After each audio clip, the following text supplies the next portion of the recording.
Pipila ka nato, gihimo ng sakop sa pamilya ang atong mga animal pet. Usa sa mga labing duol sa kasing-kasing kanato nga mananap ang mga iro. Sa ilang pagka-protective, clingy ug ka-cute, di gayud kalimod nga sila makahatag og happy hormones. Sama na lang nining usa ka proud fur parent nga si Julian De Castro kansang irogi sa ulugan og birthday kaniadtong September 17. Dayag ang kamabulokon sa mga disenyo ug di usab mawala ang birthday party hat.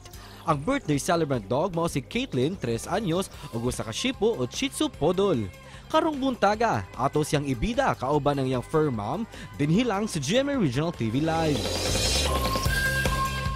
Alang sa third birthday siyang fur baby, special nga party ang iyang gihalad, makapuso o makauban siya. Karong buntaga, Julian De Castro. Mayong buntag ug maupay na aga, Julie. Welcome sa GMA Regional TV Live. Pakigreet sa atong mga kapuso karong buntaga. Hello everyone, mayong buntag ug maayong aga. Thank you, Julie, for joining us. Belated happy birthday sa imong fur baby. Cute, nakikute, cute kayo. Can you share to us facts about your dog? Hello, this is Caitlin, and pag-ulan siya nag-treat, and as you can see, she's very cute, and clingy sa kayo siya.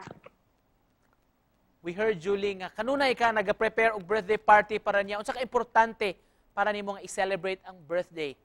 For me, it's important to celebrate their birthday so they would feel na special sila, nga maka-feel sila nga they are loved and valued. Kinsay nag-prepare og nag-design alang sa iyang party, Jul?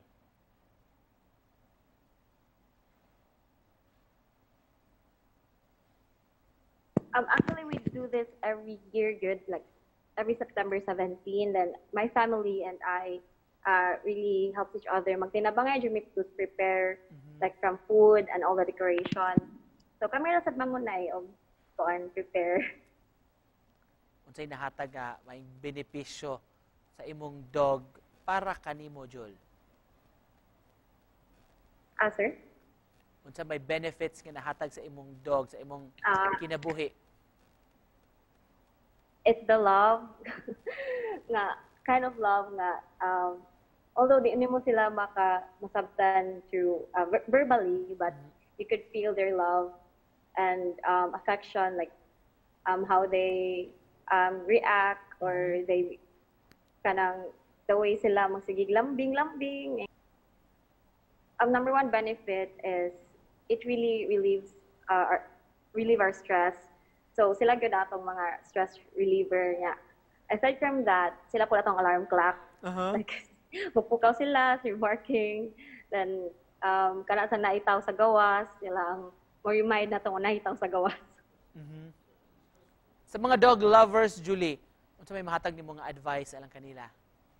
To all watchers, i-take care gud inyong dog, like mura na ninyong anak, although usahay saba sila, pero ang importante kay sila pod ang paagi nga malipay ka, nga nay magsugat mo pag-abot, and like sila ang someone or dogs nga excited yun kaayo makita ka.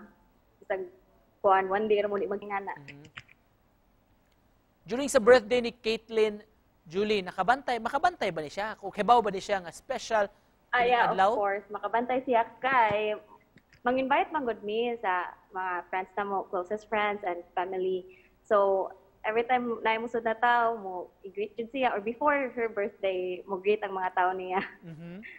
Ya, mugar sa mga makaibaw sad siya kay mugara siya ba like ganahan siya sa iyang dress.